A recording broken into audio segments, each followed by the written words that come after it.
We lived in a house trailer and there was bush all the way around. So I was not allowed outside, I was not allowed anywhere. And if he had to go to town, he tied me in the bush so nobody would hear me. And he locked me in my bedroom. He tied me up in the bush. He pushed me down the stairs, hurt my back, broke my arm. He hit me with a curling broom because I was locked in my room. I was locked in my house. If I had to go to the bathroom, he would go with me because he thought maybe I would run away. Because he said if I would seek help or go report to the cops or do anything, he would kill me. I just decided to walk away one day. I lost my kids doing it, but I walked away. And she said, oh, well, she deserved it, so why not? Oh my gosh.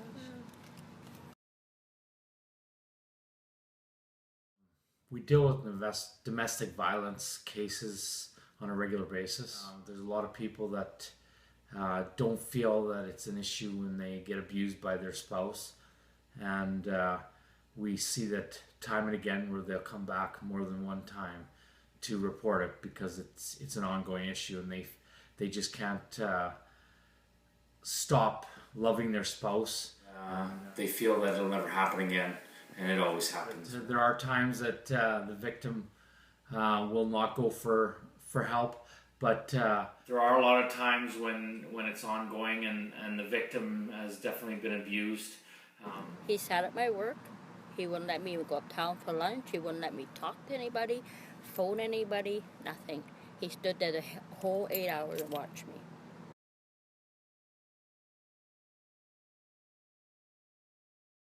%10 sounds like a very small number, but to me, we always see it reoccurring and people saying it doesn't happen because they're naive, they don't want to admit that it's actually occurring, and because they still love their spouse, or maybe because they're abused to the point where a spouse is threatening them. It's such a low percentage that actually reports the violence. Yes, I would like to have got help because I had 4 boys, and they've seen all that, and I don't want them to do that, the same as what their dad did. So I do a lot of assessment, diagnostic work with that, and then the other part of my job is working with patients that have a lot of self-harm, suicidal behavior. So we have a treatment program for them here as well. If a call comes in for a domestic case, we normally have to go with more than one person because of the seriousness of the incident and how violent some of these incidents can get. It's protocol in our office that we go with more than one person to these events. Okay, all right. And as a psychologist, how do you help those affected by domestic violence if there are cases? I think it depends certainly how you define domestic violence, because a large portion of our patients, I would say, great many of them do have abuse in their background. So it may be from childhood, it may be sexual abuse, it might be physical abuse, it might be verbal abuse.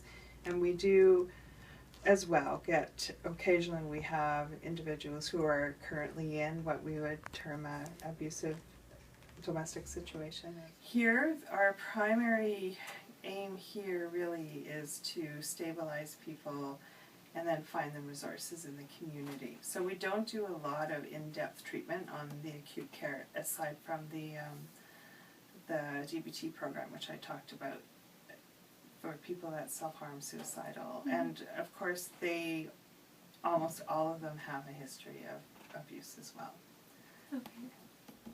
Knowing you work with those with mental illness, can you tell us about whether domestic violence can contribute to mental illness? I think you kind of almost... Certainly we would see a lot of post-traumatic stress disorder in people that have been living in abuse situations, and if it's been sort of over a long period of time, there's likely been multiple traumas, and so some people talk about that kind of being more complex PTSD, and so where there's just been traumas, like many of them over time. Mm-hmm. Okay, so what do you think is the greatest therapy for those recovering from domestic violence? I don't know that there's any one approach that would be superior to another. Certainly with a therapist that understands the, what goes on in domestic abuse cases, certainly that would be really important. Mm-hmm. And to know that it's going to take quite a while to sort of heal all the wounds. Are there demographics to those who have experienced domestic violence? For example, certain races, age groups, or economic classes that you've experienced? I don't think there's any gender, race, or age, or any category that you can say has got more domestic violence. We see it across every gender, race, age, anything you can think of there. I feel that it occurs everywhere. I think that the things that really set the situation for domestic violence are perhaps being parented in a home where you're observing violence, where there's been substance abuse.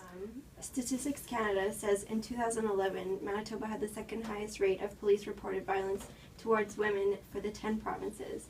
And why do you think that is? Saskatchewan was number one. Yeah.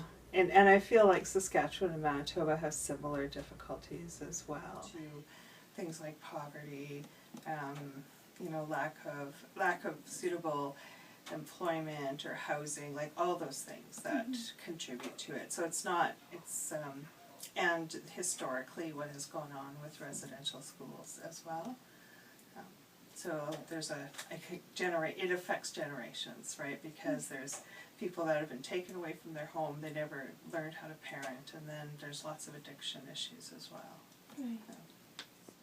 The fact of isolation. There's a lot of northern communities, a lot of communities, very small communities, where there's no access to people, to activities, to support, and I feel that's why the amount of domestic violence in this province is so high.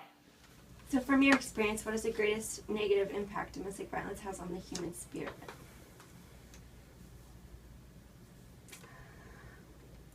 I think one of the more difficult things for people is loss of trust, and it really, really can impact someone's self-esteem or feeling of self-worth. In more abusive relationships, that is often a target, and people will often be, told that they're worthless, things like that. Over a number of years, that can really erode someone's sense of self. Can you tell us about your opinion on the human rights being violated due to domestic violence? I think everyone has the right to live without fear of violence. Is there anything in Selkirk that you help people in the community and maybe after they're done treatment here? Is there anything locally? We have a victim services unit in our office where they deal with domestic violence cases, and we refer them to the victim services office, and they actually have their office in our detachment alongside us, and they work hand in hand with us.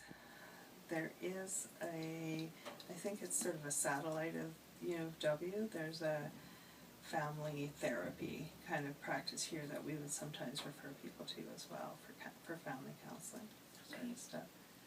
The victim services is part of the community, and we refer anybody who deals with domestic violence. We refer them to this unit. I referred people to programs like Evolve in Winnipeg as well, or things through Evolve is through clinic, but they also have other programming as well. So, yeah. Thank you.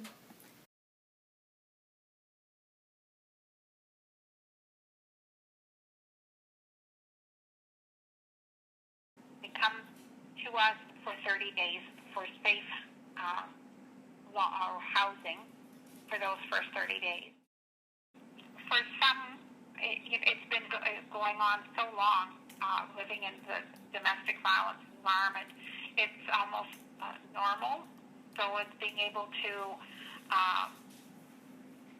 give them the experience and the tools to work with to lead a violence-free life. We have, young women. We have some that are seniors that have been married for anywhere from 25 to 35 years. Yes, through the 30 days that they're here, their first 30 days, they have to attend regular counseling. They're assigned a counselor, and they're required to have regular sessions with their counselor. They're required to attend group.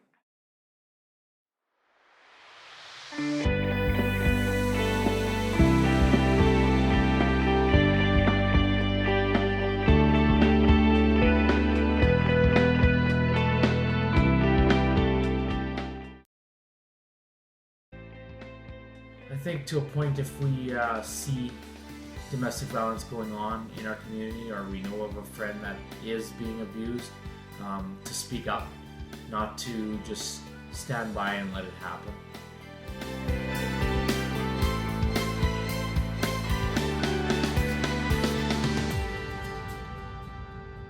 This hospital, our aim with everyone is to get them out of the hospital, and so make people well enough so that they can even succeed outside.